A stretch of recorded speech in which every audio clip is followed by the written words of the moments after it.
بسم اللہ الرحمن الرحیم۔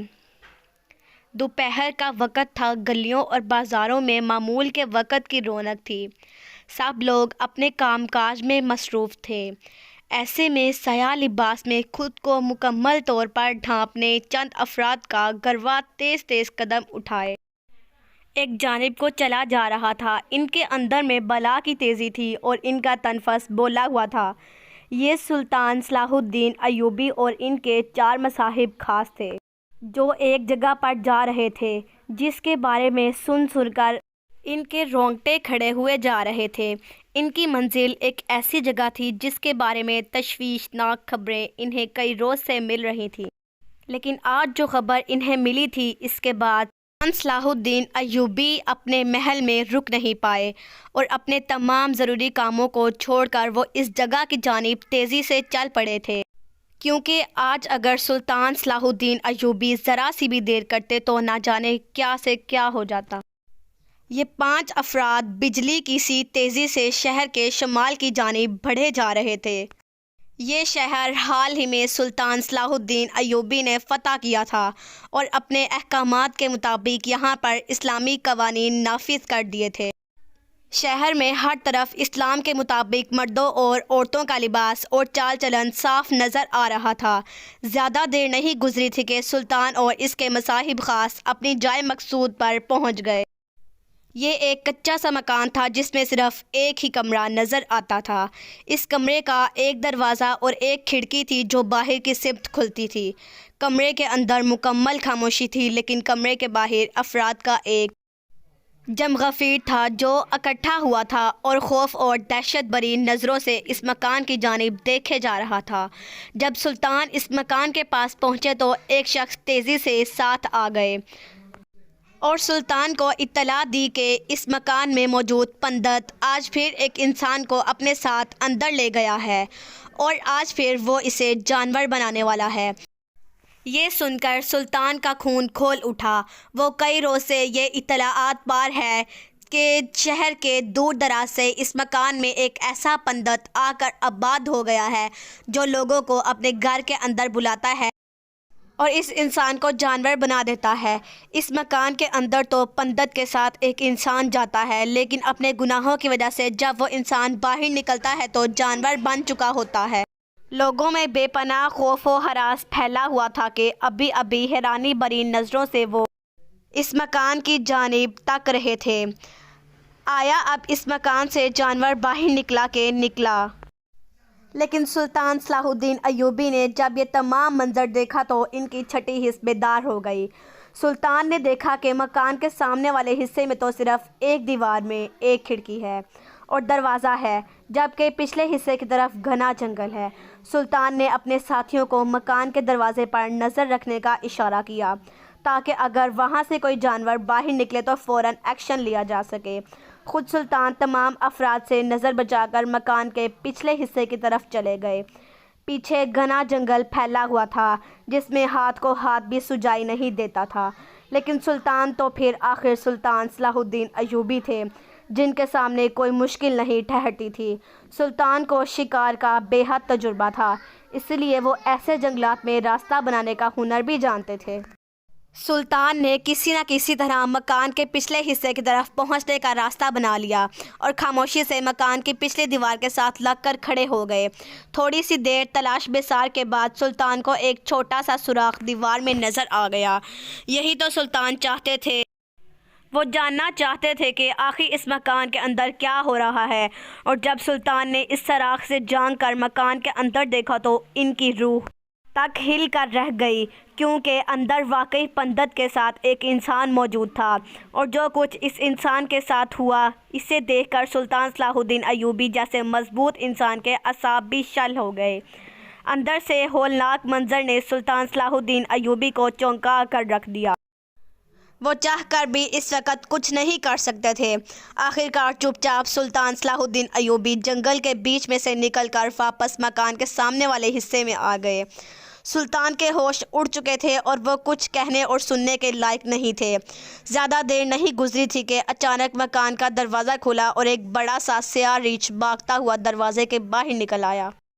اتنے بڑے اور خوفناک ریچھ کو دیکھ کر تمام افراد چیخنے لگے اور سارا مجمع چھٹ گیا۔ لوگ اپنے گھروں کی جانب بھاگنے لگے کیونکہ ریچھ ان کی جانب گراتا ہوا ہوا حملے کی غرض سے بھاگ رہا تھا۔ ہیبت ناک ریچھ کو دیکھ کر سلطان کے ساتھ آئے تمام مصاحبوں نے اپنی اپنی تلواریں نکال لیں۔ وہ ریچھ پر حملہ کرنے کے لیے بالکل تیار تھے، لیکن اس کی نوبت ہی نہ آئی اور ریچھ خود ہی بلبلاتا ہوا جنگل میں جا گھسا۔ سلطان صلاح الدین ایوبی سارے منظر کو دیکھ کر بے حد پریشان تھے۔ وہ خاموشی سے اپنے خاص افراد کو لے کر محل واپس آ گئے۔ اس کے علاوہ کرنے کا ان کے پاس کوئی بھی چارہ نہیں تھا، کیونکہ جو کچھ انہوں نے مکان کے اندر دیکھا تھا وہ ان کی سوچ اور توقع سے کہیں بڑھ کر تھا۔ سلطان صلاح الدین ایوبی اپنے محل میں جیسے ہی پہنچے وہ اپنے رہائش کمرے میں چلے گئے۔ وہ بے حد پریشان نظر آ رہے تھے۔ وہ جب سے واپس آئے تھے مسلسل ٹہل رہے تھے، کیونکہ مکان کے اندر دیکھے جانے والا منظر ان کی نظر سے اوجھل نہیں ہو رہا تھا۔ وہ سمجھ نہیں پا رہے تھے کہ آخر ایک پنڈے اس قدر طاقت کا مالک کیسے ہو سکتا ہے۔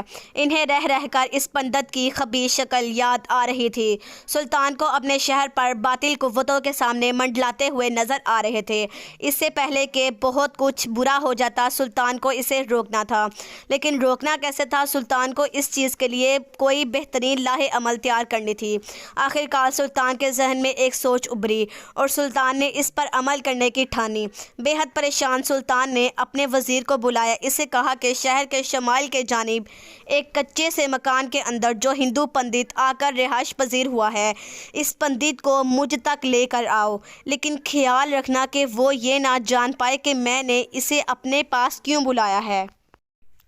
وزیر تک بھی اس ہندو پنڈت کے کمالات کی سنگن پہنچ گئی تھی۔ جب اس نے سلطان کے چہرے پر گہری پریشانی دیکھی تو جان گیا کہ بات واقعی پریشان کن ہے۔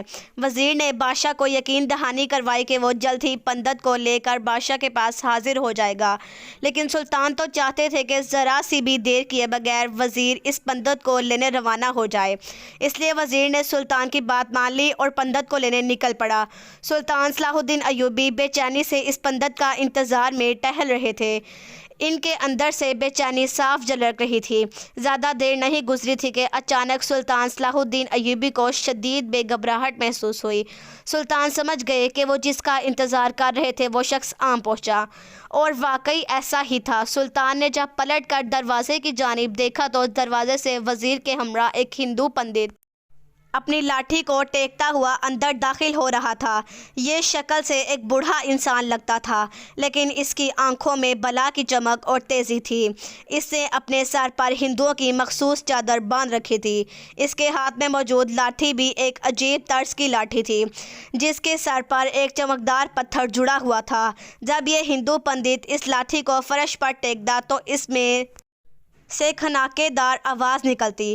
پنڈت کے چہرے پر ایک مکار مسکراہٹ تھی، یوں جیسے وہ جانتا تھا کہ وہ کس سے ملنے آیا ہے۔ سلطان صلاح الدین ایوبی نے جب پنڈت کو دیکھا تو ایک پھریری سی ان کے اندر دوڑ گئی۔ آج صبح مکان کے اندر دیکھا جانے والا منظر پھر ان کی نظروں کے سامنے آ گیا۔ پنڈت سلطان کے سامنے آیا تو وزیر رخصت لے کر چلا گیا۔ جب پنڈت نے دیکھا کہ وہ اور سلطان اکیلے رہ گئے ہیں تو اس نے پوچھا، اے مسلمانوں کے سلطان، تم نے مجھے زحمت کیوں دی؟ کیا تم نہیں جانتے کہ میں اپنی گٹیا کے اندر ہر وقت عبادت کرتا رہتا ہوں اور میرا وقت بے حد قیمتی ہے؟ میں ہندوؤں کی فلاح کے لیے دن رات اپنے بھگوان کی سیوا کرتا ہوں اور میرے پاس دنیاوی کاموں کے لیے وقت نہیں ہے۔ تم نے مجھے یہاں کیوں بلایا ہے؟ سلطان نے جب یہ سنا تو غصے سے سلطان کی آواز بلند ہو گئی۔ سلطان نے پنڈت سے کہا، اے پنڈت، میرے سامنے اپنے جھوٹے خداؤں کا نام نہ لے۔ جو اپنی مدد آپ نہیں کر سکتے وہ تیرے ہندوؤں کی مدد کیسے کریں گے؟ تو اس گٹیا کے اندر قرابات تو ہو گیا ہے، لیکن اندر کا راز میں جان چکا ہوں۔ اب تو مجھے سچ سچ بتائے گا یا میں تجھے بتاؤں کہ تیری اصلیت کیا ہے؟ سلطان کا یہ سننا تھا کہ بجائے خوفزدہ ہونے کے ہندو پنڈت اونچے اونچے قہقہے لگانے لگا۔ اس کے چہرے پر خوف کی بجائے ایک فتح مند تاثر تھا۔ یکایک محل کے اوپر ایک سیاہ بادل منڈلانے لگے، جس نے پورے محل کے اندر اندھیرا کر دیا۔ سلطان یہ دیکھ کر حیران رہ گئے، اور جب سلطان نے غور کیا تو سلطان کی آنکھیں حیرت سے کھلی رہ گئیں، کہ پندت کے ہاتھ میں موجود لاٹھی میں سے بھی باریک باریک شعاعیں نکل رہی تھیں۔ ان شعاؤں نے محل کے اندر عجیب سی نحوست بڑھ دی تھی۔ یوں لگتا تھا کہ جیسے ہندو پندت کے ساتھ بہت سی باطل قوتیں بھی جڑی ہوں۔ سلطان نے جان لیا تھا کہ اس کا دشمن کوئی معمولی انسان نہیں ہے، بلکہ یہ شیطانی قوتیں رکھنے والا ایک ایسا ہندو پنڈت ہے جو انسانوں کو اپنے مکان میں لے جا کر جانور بنا دیتا ہے۔ لیکن مکان کے اندر دیکھا جانے والا منظر بھی سلطان کے ذہن میں تھا۔ یہی وجہ ہے کہ وہ ابھی تک پریشانی کا شکار تھے۔ سلطان نے پنڈت کو دوسرے طریقے سے گھیرنے کا سوچا اور اس سے پوچھا کہ وہ انسانوں کو جانور آخر کیوں بناتا ہے۔ جب پنڈت نے سنا کہ سلطان اس سے اس کی قابلیت جاننا چاہتے ہیں تو وہ خوشی سے پھول گیا اور کہنے لگا، میں انسانوں کو ان کے عمل کی بدولت جانور یا انسان بنا دیتا ہوں۔ جو کوئی شخص اپنے آپ کو اس امتحان کے لیے پیش کرتا ہے، میں اسے اپنے بھگوان کے سامنے لے جاتا ہوں، اور اگر وہ پاپی ہو جاتا ہے تو جانور بن جاتا ہے اور ساری عمر اپنے پاپیوں کی سزا بھگتتا ہے۔ لیکن اگر وہ انسان نیک ہوتا ہے تو میرے بھگوان اسے بخش دیتے ہیں اور وہ انسان کی صورت ہی میں میرے مکان سے باہر نکلتا ہے۔ لیکن آج تک ایسا کبھی ہوا نہیں کہ اس شہر کے مسلمان لوگ پاپیوں سے بھرے ہوئے ہیں۔ یہی وجہ ہے کہ میرا بھگوان انہیں جانور بنا دیتا ہے۔ سلطان جب یہ سنا تو مسکرا دیے۔ اب وہ اچھی طرح سے جان چکے تھے کہ اس ہندو پنڈت کا راز کیا ہے۔ مکان کے اندر دیکھے جانے والے منظر کی کلیاں ان کے سامنے کھل گئی تھی، لیکن وہ یہ سب ہندو پنڈت کو نہیں بتا سکتے تھے۔ اگر وہ ایسا کر دیتے تو پنڈت دوسرے ہی دن شہر چھوڑ کر بھاگ جاتا۔ انہوں نے سوچا کہ پنڈت کو رنگے ہاتھوں گرفتار کرنا چاہیے اور اس کے راز کو پورے شہر کے سامنے ظاہر کر دینا چاہیے۔ چنانچہ سلطان نے پنڈت سے کہا کہ وہ اس کی بات سمجھ گیا ہے، وہ اپنی مذہبی رسومات کو جاری رکھے اور اپنی کٹیا میں چلا جائے۔ سلطان کی جانب سے اسے کوئی خطرہ نہیں۔ جب پنڈت نے یہ سنا تو حیران رہ گیا، کیونکہ اس نے سلطان صلاح الدین ایوبی کے بارے میں تو کچھ اور ہی سن رکھا تھا۔ پھر اس نے یہ محسوس کیا کہ سلطان اس کی لاٹھی کا جلوہ دیکھ کر خوف زدہ ہو گیا ہے۔ وہ مکاری سے مسکراتے ہوئے محل سے رخصت ہو گیا۔ جب پنڈت محل سے چلا گیا تو سلطان صلاح الدین ایوبی نے اپنے دربار میں جا کر بیٹھ گئے۔ انہوں نے وزیر کو بلایا اور اسے ہدایت دی کہ زنان خانے میں سے کسی کو بھیج کر فلاں کنیز کو بلایا جائے۔ وزیر نے سلطان کی بات سن کر سر ہلا دیا اور چلا گیا۔ کچھ ہی دیر گزری تھی کہ سلطان صلاح الدین ایوبی کے سامنے ایک خوبصورت کنیز مکمل باپردہ حالت میں آ پہنچی۔ اس کنیز کی آنکھوں میں گہری اداسی تھی، لیکن اس کی خوبصورتی بے مثال تھی۔ اس کی آنکھوں میں ایک حیرت بھی تھی کہ آخر سلطان نے اسے اس وقت اپنے دربار خاص میں کیوں طلب کیا ہے۔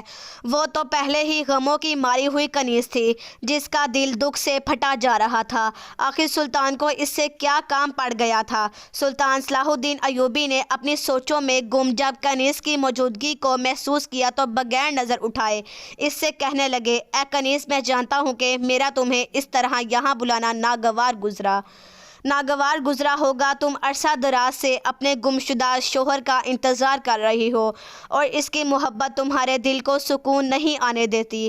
ایسے میں میرا تمہیں یہاں بلانا اور اپنی مدد کے لیے پکارنا یقیناً تمہیں ناگوار لگا ہوگا، لیکن اس کام کے لیے مجھے تم سے مناسب مددگار اور کوئی نہیں ملا۔ کنیز نے جب یہ سنا تو حیران رہ گئی۔ آخر اس پوری سلطنت کے سلطان کو مددگار کے طور پر اس کنیز میں آخر کیا نظر آیا؟ وہ اپنے سلطان سے بے حد عقیدت رکھتی تھی اور اپنے غم اور دکھ کے باوجود سلطان کی مدد کے لیے ہر وقت تیار تھی۔ سلطان نے کنیز سے کہا کہ شاید وہ یہ بات جانتی ہے کہ شہر پر کیسی آفت منڈلا رہی ہے۔ ایک ہندو پنڈت شہر میں آ کر بس گیا ہے اور مسلمانوں کو جانور بنا رہا ہے۔ اس کے خوف سے لوگ دین اسلام کو چھوڑ کر ہندو بننا چاہ رہے ہیں تاکہ وہ جانور نہ بن جائیں۔ اس پریشانی کے عالم میں وہ کنیز ہی سلطان کی مدد کر سکتی ہے۔ جس کنیز نے سلطان کے منہ سے ہندو پنڈت کا نام سنا تو سمجھ گئی سلطان نے مدد کے لیے اس کا انتخاب کیوں کیا ہے۔ اس نے ایک لمحے کی دیر کیے بغیر سلطان سے کہا کہ اے میرے سلطان، میں ہر لمحہ آپ کی مدد کو تیار ہوں۔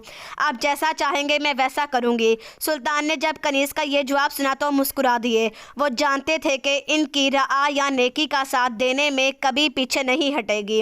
سلطان صلاح الدین ایوبی نے کنیز کے ساتھ ایک لمبی بات کی۔ کنیز عقل مند تھی، سلطان کی تمام باتوں کو سنتی رہی۔ وہ جان گئی تھی کہ سلطان کیا چاہتے ہیں اور وہ اس کا ساتھ دینے کے لیے بالکل تیار تھی۔ سلطان نے جب کنیز کو اپنا تمام لاہے عمل بتا دیا تو اس سے کہا، آج رات تیار رہنا، آج کی رات ہم سب کے لیے بے حد خاص ہے۔ کنیز نے سلطان کی بات سن کر سر ہلا دیا اور اجازت لے کر دربار سے چلی گئی۔ اسے آنے والی رات کے لیے خاص تیاریاں کرنی تھی۔ سلطان صلاح الدین ایوبی نے جب کنیز کو رخصت کر دیا تو پریشانی سے اپنے ہاتھوں کو مسلنے لگے۔ ان کا دشمن خطرناک تھا لیکن وہ اس سے نمٹنے کے لیے بالکل تیار تھے اور آج رات وہ اپنے پندت کا مقابلہ کرنے والے تھے۔ دوسری طرف کنیز جب بادشاہ کے دربار سے نکلی تو گہری سوچوں میں گم تھی۔ بادشاہ نے جب ہندو پندت کا نام لیا تھا تو اس کا ذہن یکایک اپنی پچھلی زندگی کی طرف چلا گیا تھا۔ وہ جانتی تھی کہ سلطان نے اس کا انتخاب کیوں کیا ہے۔ اس کا گمشدہ شوہر جس سے وہ بے حد محبت کرتی تھی اور دونوں نے پسند کی شادی کی تھی، وہ پہلے بھی